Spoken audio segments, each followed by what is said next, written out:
Prachaya, I won't make you talk too much.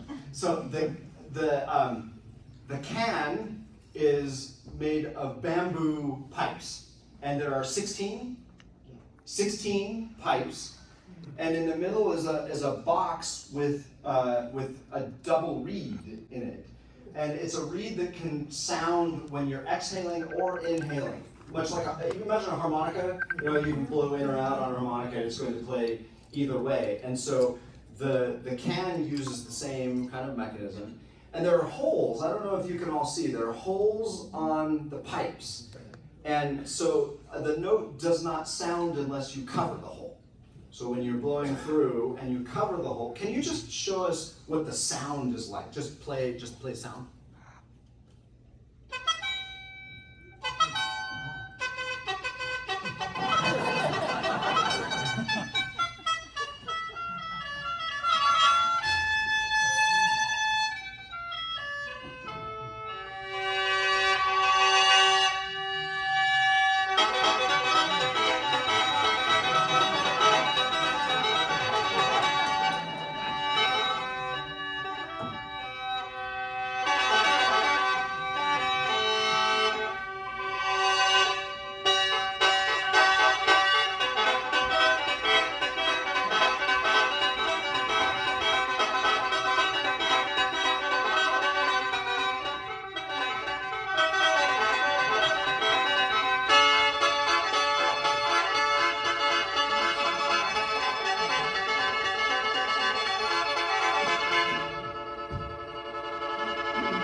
You've never seen an instrument like this with an orchestra before.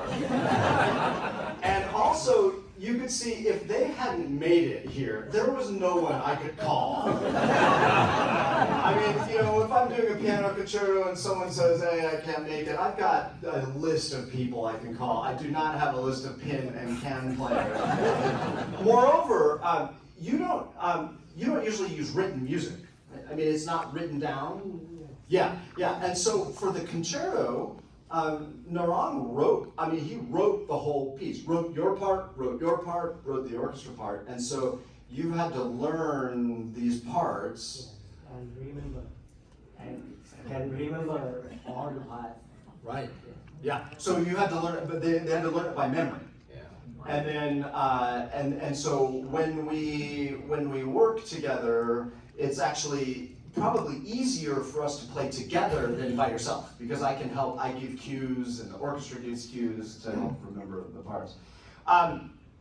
Can you show, Patrick, I'm going to watch the time here, can you show some of the different tones that you can make, the different sounds through the can? Yeah.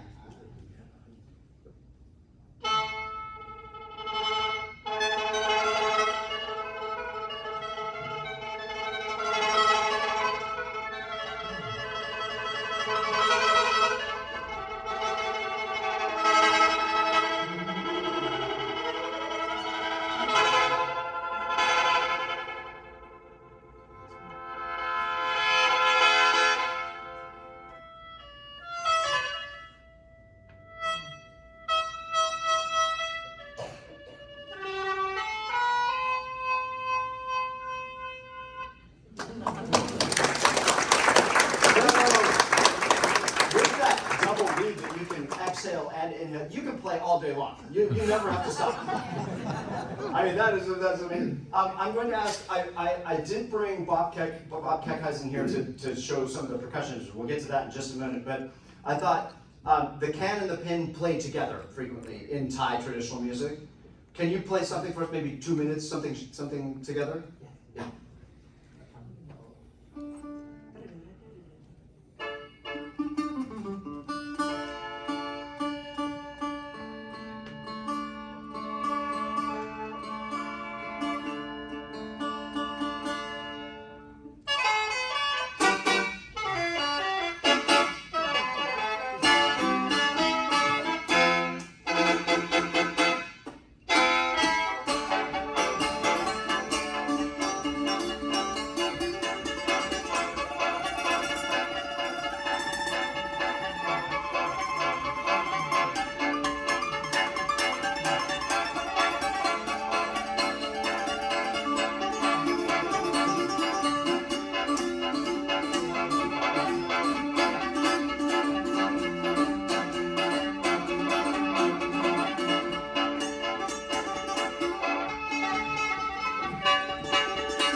To get the visa from immigration, one of the things that we have to demonstrate is that it's culturally significant. I think that was culturally significant.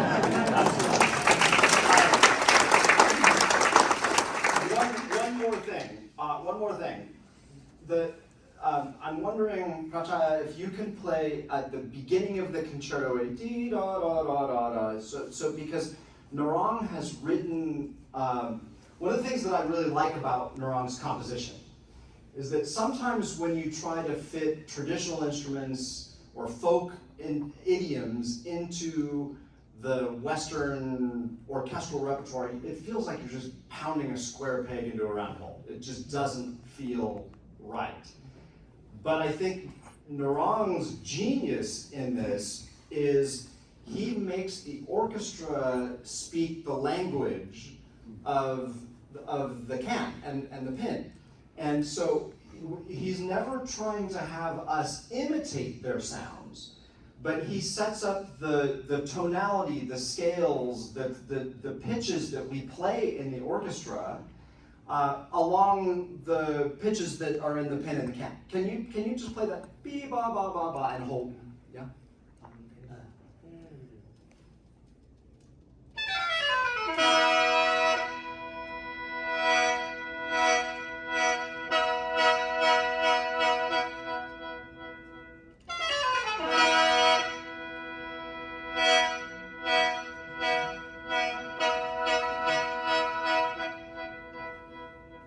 So those chords that you hear make the basis of what the orchestra sound is.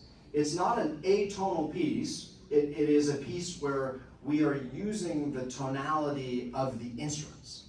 And that's part of, I think, why it works so well. The other reason I think the piece works so well is that the orchestra becomes many times a big percussion section, so that it has a huge percussion section, which you'll see, but we also, even the strings, the winds, the brass, we all are playing notes that sound, break track, yeah, we'll show that, Paul, in just a moment. Become a percussion section to accompany these two instruments. I want to thank you both for being here for the talk and for demonstrating and for coming to Kansas and for playing with us. So welcome again. Thank you so much.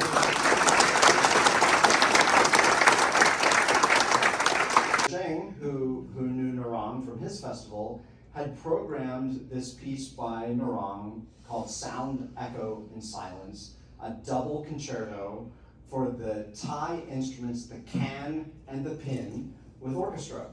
And so they sent me the score along with 4 other big orchestral works that I did. And I remember specifically when I first got the score, I said, what is a can and what is a pin? Because I did not know what those instruments were. I'd never come across them. And so I did some quick digging on the internet just to find out a little bit about these instruments. And at the time, there was no recording of the piece at all. And I heard them demonstrated. I found YouTube videos, and I was amazed. And I think and hope that you will be too. The piece was marvelous. It is just a wonderful piece of music. And I'm going to talk about it just for a few moments from the stage tonight, so I won't steal all of my thunder there. But the important thing to recognize is that this is a composition that actually moves a very old form, the concerto, which really predates even the invention of the form of the symphony, forward. This is a new type of concerto, and it combines instruments that would never have been considered to be part of a concerto repertoire by the old European composers who invented this form, along with this structure that was developed in Italy, near the time of the Renaissance. And so that is really, really exciting. But what's even more exciting about it is that Narang wrote a piece that is just gorgeous. It's exciting, it's beautiful, it's thrilling, it's unusual, and it really resonates. And of all the pieces that were on the concert, Alice went with me to China, to Hangzhou for that performance, and immediately after she came up to the stage and said, "You have to bring this to Topeka. You have to bring this to Topeka." And so we started working on that right away. I mean, we really did start that project. I won't bore you with the details, but I will tell you that the last few months of my life have been consumed with working with immigration to get visas for our musicians. We've known that we were going to play this piece for, 8 months. We got visa approval Monday. So I was sweating it a lot until Monday. But I steadfastly refused to come up with a plan B. I said, this is going to happen. This is going to happen. Sunday night here, Monday morning in Thailand, I was messaging with Pawachai, and they had not yet received the visa approval. And so about 1:30 in the morning on Sunday night, just 6 days ago, I said, I better come up with plan B. And I'll think about it in the morning. And at 3:49, I had a text message from Thailand that they got their visas. And so I can't tell you how relieved and grateful I am. I'm always happy to introduce our soloists. Now I'm also relieved to introduce our soloists. So once again, let's welcome our soloists from Thailand. Noon Sarang and Prachaya. And this is the pin, and this is the can. And the can is spelled K-H-A-E-N in English, but pronounced can, like a can of soda. And the pin is spelled P-H-I-N, and that is, obviously, the pin is a stringed instrument, and the can is a wind instrument. And so I wonder if you can, I'm not going to make you talk very much.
before we talk about the can, had you ever played with